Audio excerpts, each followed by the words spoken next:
Hey, YouTube, ShieldWrestling here, and I just got, well, obviously you guys probably did too, but we just got done watching WWE's pay-per-view, WWE Payback, and it's the first annual Payback that they've had, and whether they continue it next year or not, no one knows yet, but, basically I'm going to be giving my review on what I thought of the pay-per-view, and whether I liked it or not, and what I thought was good and what I thought was bad.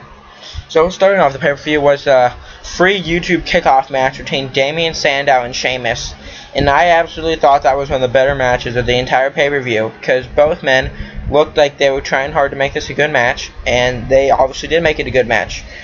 They did have some build, but they didn't really major build, and I was kind of expecting Sandow to possibly win heading into Money in the Bank. But Sheamus got a nice victory here, and it made both competitors look strong. And overall, I think that was one of the better matches of the night. So after that, we saw the Triple Threat Intercontinental Championship match between Curtis Axel, The Miz, and champion Wade Barrett.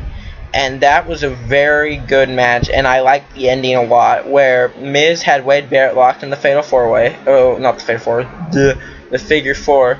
And then Axel pinned Barrett, and Miz couldn't really break up the pin in time, and Barrett couldn't kick out because of the Figure 4. And the match was very good, because it's basically Barrett and Miz, who still have that ongoing rivalry going on.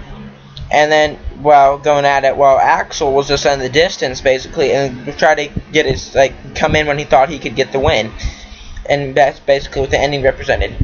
So, next match is the Divas Championship match, and that proves that Divas can wrestle. They were given a lot of time, and they're basically let out there and go and see what happened, and it was a good match.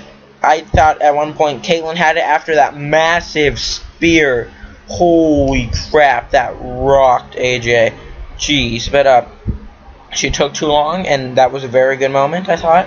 But yeah, AJ winning the Divas Championship, basically saying that her dream since a kid has been complete, and I think that WWE can capitalize from this, they could have capitalized on this, but I'll cover that later. So next is the United States Championship match, Dean Ambrose versus Kane.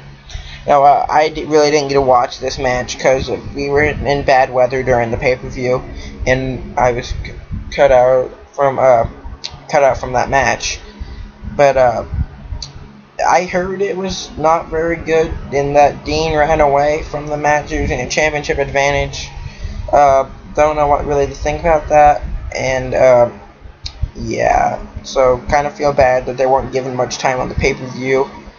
So don't know really what to say about that. Kind of disappointing. From there, I went on to the World Championship match, and this match was a huge disappointment to me. I mean, it was obvious from the get-go that Del Rio was going to win to me. Because Del Rio, he wasn't using his normal moveset. All he was doing was using kicks to the head. He didn't even lock in the cross armbar once. He was just trying to make Ziggler's concussion get worse in storyline-wise, but in reality, I think he did possibly harm Ziggler. And Ziggler looked really bad during and throughout the match. And this really ruined a chance at a WWE power couple with AJ and Ziggler, and I really don't know what to think about that. Kind of disappointing. So from here we moved on to CM Punk versus Chris Jericho. First off, Punk wear Boston Bruins gear, not Blackhawks. But yeah, that match was really good. Jericho and Punk have usually always put on good matches. I prefer their Extreme Rules match last year. But it was a good match. I'd possibly say one of the better of the night. And the fans really loved it. They were even booing Jericho, even though I thought he might get some cheers being the face. But it was nice. And then next, the match I thought was the match of the night, the Tag Team Championship match. Overall, this really had me enjoyed throughout the match, because there were rumors that either Orton or Daniel Bryan were going to turn heel, so I kept on sitting there wondering which one it is.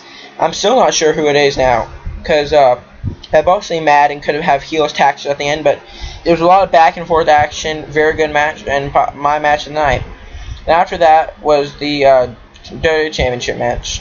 It wasn't that good, I didn't think. I mean, the Lumberjack match was possibly my favorite of the three falls, because I really liked seeing his dive out tops and all the Lumberjacks. That was pretty good. But the tables match was really bad. That was pathetic. Can't believe how bad that was. And then the ambulance match before the pay-per-view, I called it. You can even ask any of my friends, or if I have friends. But I called it. I said John Cena's gonna put Ryback through the roof of the ambulance, and surely enough, he did. So surprised about that. Not really, but yeah, easily not very good. And then what possibly surprised the most people at the pay-per-view was the surprise promo of the return of Rob Van Dam at Money in the Bank. Now, will he or will he not be in the Money in the Bank? I don't know. I'll cover that in a video some other time. But till then, leave in the comments below your favorite matches from the pay-per-view, and what would you overall rate this pay-per-view? Personally, it kind of left me disappointed. I didn't like it as much as I liked Extreme Rules. But if you liked it, leave a comment down below what your favorite matches were. And thanks. Rate, like, subscribe, comment, yeah, all that Shazam stuff. So thanks.